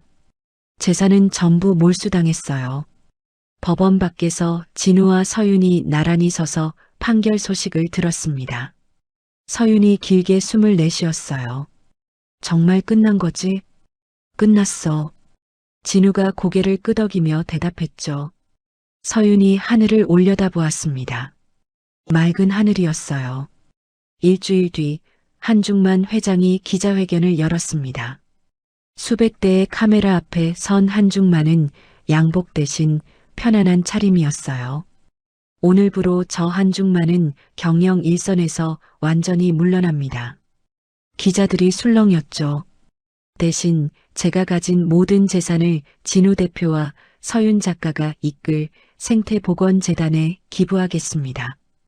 그리고 그룹은 전문 경영인에게 맡기겠습니다. 한중만이 마이크 앞에서 또렷하게 말했어요. 회장님, 갑자기 은퇴라니 이유가 뭡니까? 기자 하나가 손을 들며 물었죠. 이유는 하나입니다. 제가 평생 돈만 쫓다가 놓친 것들이 너무 많았어요. 이제는 그걸 되돌려줄 때가 된 겁니다. 한중만이 기자들을 둘러보며 말했습니다. 되돌려준다는 게 구체적으로 뭡니까? 숲입니다. 제가 망가뜨린 숲을 되살리는 겁니다. 한중만의 목소리에 힘이 실렸어요. 기자회견이 끝난 뒤 한중만이 대기실에서 진우를 불렀습니다. 진우야. 네, 회장님. 이제 회장이 아니야. 그냥 한중만이다. 한중만이 쓴웃음을 지었어요. 그래도 저한테는 회장님이십니다. 진우가 대답했죠. 한중만이 진우의 어깨를 두 손으로 잡았습니다. 성준이가 태워버린 그 숲, 네가 다시 살려라. 네가 아니면 못해. 진우가 고개를 끄덕였어요. 반드시 살리겠습니다. 한중만이 진우의 어깨를 토닥이며 고개를 돌렸습니다. 한중만의 눈가가 젖어 있었지만 아무도 그것을 입 밖에 내지 않았죠. 2달 뒤 성준이 불을 질러 잿더미가 되었던 숲에 사람들이 모여들었습니다. 진우가 직접 설계한 복원 계획에 따라 숲에 원래 나무들과 같은 종류의 묘목들이 하나씩 심어지기 시작했어요. 진우가 삽을 들고 첫 번째 묘목을 심었습니다. 이게 뭔 나무야? 강노인이 진우 옆에서 팔짱을 끼고 물었어요. 주목이에요. 어르신, 제가 처음 회장님을 늪에서 끌어올릴 때 잡았던 나무가 주목이었거든요. 진우가 묘목 주위의 흙을 다독이며 대답했죠. 흥? 그래서 첫 나무가 주목이라는 거냐? 강노인이 코웃음을 쳤지만 그 옆에 쪼그려 앉아 묘목 뿌리에 흙을 덮어주었어요. 서윤이 카메라를 들고 그 모습을 찍었습니다. 서윤의 사진집 제목은 이미 정해져 있었어요. 늪에서 피어난 기적. 서윤은 숲이 불타던 날부터 묘목이 심어지는 오늘까지의 모든 순간을 한 장 한 장 담아왔죠. 사진집이 출간되자 전 세계에서 주문이 쏟아졌습니다. 수익금 전액이 환경보전기금으로 들어갔어요. 가을이 되던 날 숲속에 복원된 오두막 앞마당에서 작은 결혼식이 열렸습니다. 진우가 하얀 셔츠에 감색 조끼를 입고 오두막 문 앞에 서 있었어요. 서윤이 들꽃으로 만든 화관을 쓰고 나뭇잎이 깔린 길을 걸어왔죠. 하객은 많지 않았습니다. 한중만이 나무 의자에 앉아 두 사람을 바라보고 있었어요. 강노인이 그 옆에 팔짱을 낀 채 서 있었죠. 최 변호사가 안경을 닦으며 코를 훌쩍였습니다. 울긴 왜 울어, 이 사람아. 강노인이 최 변호사를 흘겨보며 말했어요. 안 울어요. 바람이 눈에 들어간 거예요. 최 변호사가 안경을 다시 쓰며 고개를 돌렸죠. 진우가 서윤의 손을 잡았습니다. 고마워. 그날 밤 숲에서 나타나줘서. 나도 고마워. 그날 밤 늪에서 뛰어들어줘서. 서윤이 웃으며 대답했어요. 오두막 주변으로 들꽃이 흐드러지게 피어 있었습니다. 성준의 부하들이 짓밟았던 바로 그 자리에서 다시 피어난 꽃들이었죠. 결혼식이 끝난 뒤 한중만과 강노인이 오두막 옆 개울가에 나란히 앉았어요. 한중만이 낚싯대를 들이우고 물을 바라보았습니다. 강 선생, 고기가 안 잡히는데. 시끄러우니까 안 잡히지. 입 좀 다물어. 강노인이 자기 낚싯대에 눈을 고정한 채 쏘아붙였어요. 한중만이 피식 웃었습니다. 강 선생, 또 뭐야? 고맙소. 강노인이 고개를 돌려 한중만을 바라보았어요. 한참 동안 말없이 쳐다보다가 다시 물 쪽으로 시선을 돌렸죠. 시끄럽다니까. 강노인의 귀끝이 살짝 붉어진 것을 한중만은 보았습니다. 한 해가 지났어요. 진우의 바이오 회사가 숲의 식물에서 뽑아낸 성분으로 난치병 치료제 개발에 성공했다는 소식이 전국에 퍼졌습니다. 진우는 연구실 가운을 입은 채 기자들 앞에 섰어요. 이 치료제의 원료는 숲에서 왔습니다. 숲을 지키는 것이 곧 사람을 살리는 길입니다. 진우가 카메라를 바라보며 말했죠. 감옥 안 작은 텔레비전에서 그 뉴스가 흘러나왔습니다. 성준이 바닥에 누워 화면을 노려보고 있었어요. 진우의 얼굴, 서윤의 얼굴, 그리고 숲이 푸르게 되살아나는 모습이 화면을 채웠죠. 성준이 고개를 떨구었습니다. 두 손으로 얼굴을 감싸쥐었어요. 손가락 사이로 뜨거운 것이 흘러내렸죠. 성준이 삼킨 것은 눈물인지 후회인지 아무도 알 수 없었습니다. 숲이 되살아난 그 자리, 한때 늪이었던 곳에 맑은 연못이 만들어져 있었어요. 진우가 직접 물기를 돌려 검은 진흙이 흐르던 자리에 깨끗한 물을 채운 거였죠. 연못 가장자리에 나무 벤치가 놓여 있었습니다. 진우와 서윤이 나란히 앉아 저녁 노을을 바라보고 있었어요. 진우 씨, 응, 저 노을 좀 봐. 사진 찍어야 하는데 그냥 보고 싶다. 서윤이 무릎 위에 카메라를 내려놓으며 말했죠. 진우가 서윤의 손을 잡았습니다. 두 사람 뒤로 울창하고 푸른 숲이 펼쳐져 있었어요. 불에 타고 짓밟히고 늪에 잠겼던 그 숲이 다시 살아나 바람에 나뭇잎을 흔들고 있었습니다. 숲 입구의 돌비석에 새겨진 글귀 위로 노을빛이 내려앉았어요. 인간의 욕심이 멈춘 곳에서 진정한 삶이 시작된다. 연못 위로 잠자리 한 마리가 날아올랐습니다. 숲이 조용히 숨을 쉬고 있었어요. 가장 깊은 어둠 속에서도 생명은 반드시 길을 찾는다고 합니다. 늪 속에서 죽어가던 노인을 살린 건 돈도 권력도 피부치도 아니었습니다. 이름도 모르는 청년의 손 하나였습니다. 그리고 그 손 하나가 무너진 숲을 다시 일으켜 세웠습니다. 진우는 숲에서 배웠을 겁니다. 아무리 큰 나무도 뿌리가 썩으면 쓰러지지만 작은 씨앗 하나가 싹을 틔우면 숲은 다시 시작된다는 것을. 오늘 이 이야기가 여러분의 하루에 작은 씨앗 하나가 되었으면 좋겠습니다. 힘들고 지칠 때 내 곁에 손을 내밀어주는 사람이 있다는 것을 기억해 주세요.